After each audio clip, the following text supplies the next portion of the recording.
Kisah Nabi Muhammad Sallallahu Alaihi Wasallam. Ketabahan Muhammad kecil. Pada usia 6 tahun, Muhammad kecil kembali ke pangkuan ibunya.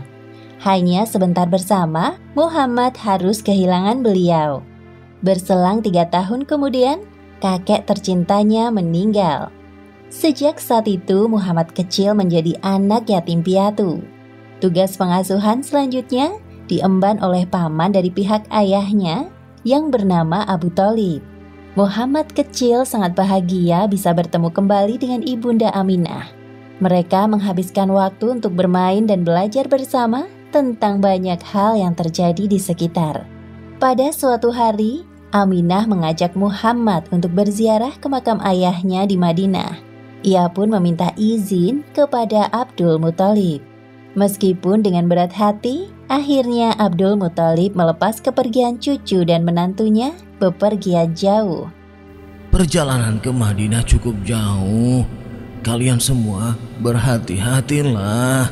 Insya Allah, kami berada dalam perlindungan Allah. Ayah, jangan terlalu khawatir. Setelah urusan selesai, kami akan segera kembali ke Mekah. Assalamualaikum warahmatullahi wabarakatuh. Waalaikumsalam warahmatullahi wabarakatuh. Ini kali pertama bagi Aminah berkunjung ke makam suaminya. Begitu juga dengan Muhammad. Perjalanan mereka ditemani oleh Ummu Aiman. Sepanjang perjalanan, Aminah menceritakan sosok Abdullah yang sangat ia cinta dan kagumi kepribadiannya kepada Muhammad. Sesampainya di Madinah, kedatangan mereka disambut hangat oleh keluarga Aminah. Wahai anakku, dulu saat ayahmu meninggal, ibu belum sempat mengunjungi makamnya. Sekarang setelah engkau lahir di dunia ini, mari kita bersama-sama melihatnya. Baik, Bu. Saat itulah Muhammad benar-benar merasakan kehilangan sosok ayah dalam hidupnya. Ia bertekad akan mendampingi ibunya dalam keadaan susah maupun senang. Kira-kira 1 bulan lamanya mereka menetap di Madinah. Sekarang waktunya Aminah dan Muhammad kembali ke Mekah. Di tengah perjalanan, tepatnya di sebuah dusun bernama Abwa yang jaraknya 37 km dari kota Madinah, Aminah merasa sangat kelelahan. Wahai anakku Muhammad, badanku rasanya lemah sekali. Aku merasa ini pertemuan terakhir kita. Belum sempat menyelesaikan ucapannya, ibunda Aminah meninggal dunia untuk selama-lamanya. Ibu, jangan pergi. Wahai Muhammad, engkau adalah anak kuat, nak. Bangunlah, mari kita cari pertolongan untuk menguburkan jenazah ibumu. Sejujurnya Muhammad kaget dan terpukul melihat kematian ibunda Aminah yang tampak nyata di depan matanya. Semuanya terasa sangat cepat terjadi. Namun hidup harus terus berjalan. Muhammad menguatkan hatinya. Selama perjalanan pulang bersama Ummu Aiman, Muhammad terus berdoa untuk ibunda Aminah sembari meneteskan air mata. Sekarang dirinya adalah anak yatim piatu yang harus menanggung beban kehidupan sendirian. Abdul Muthalib langsung syok mendengar kabar kematian Aminah. Seketika itu beliau mencium Muhammad. Wahai cucuku tersayang, hapuslah air mata di wajahmu. Jika ibumu melihatmu bersedih, pasti beliau akan sedih juga. Tenanglah, sekarang kakek yang akan menjagamu. Terima kasih, Kek. Abdul Muthalib merasa bahwa cucunya ini akan menjadi orang besar di kemudian hari. Beliau memperlakukan Muhammad dengan perlakuan yang istimewa.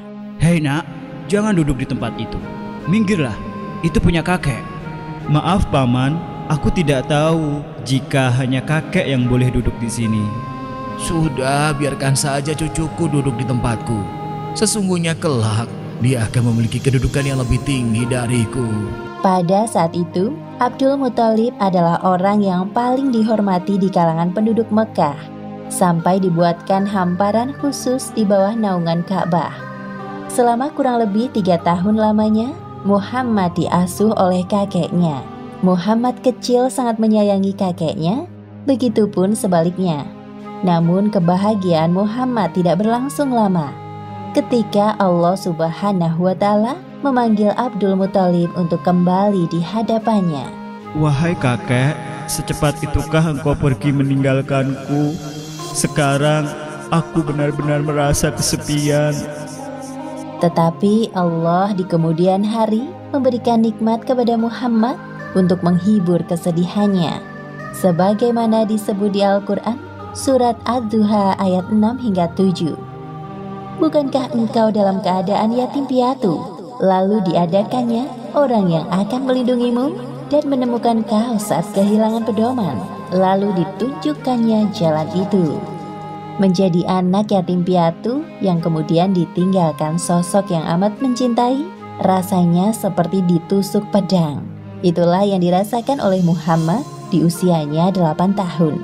Kematian Abdul Muthalib tidak hanya membuat duka mendalam di hati Muhammad, begitu juga bagi para penduduk Mekah.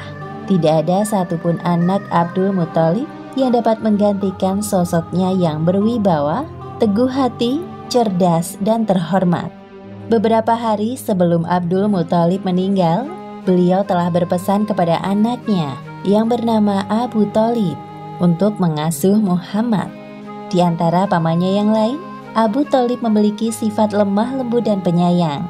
Abdul Muthalib ingin Muhammad tumbuh dalam pengasuhan yang tepat. Wahai keponakanku tersayang, sebelum ayah meninggal, beliau sempat berpesan kepadaku agar mengasuh dan merawatmu sampai dewasa. Meskipun aku bukan orang kaya, namun pamanmu ini akan bekerja keras untuk menghidupimu seperti anak-anakku yang lain. Terima kasih, wahai paman, engkau sungguh berhati besar. Akhirnya, Muhammad diasuh oleh Abu Thalib sampai masa dewasa. Muhammad adalah anak yang tahu diri. Melihat beban berat yang dipikul pamannya, ia tidak tinggal diam. Bermodalkan tubuh yang dimilikinya, Muhammad ikut bekerja seperti anak-anak lain tanpa paksaan. Ikhlas membantu keluarga Abu Thalib. Demikianlah akhir kisah ketabahan Muhammad kecil. Hikmah yang dapat kita ambil dari kisah ini: pertama, perlakukan keluarga kita dengan sebaik-baiknya sebelum ajal menjemput dan memisahkan. Kedua, jangan pernah lupa mendoakan orang tua kita yang telah meninggal, karena doa anak soleh yang akan mengantarkan pahala dan pengampunan bagi mereka. Wallahu a'lam bishawab.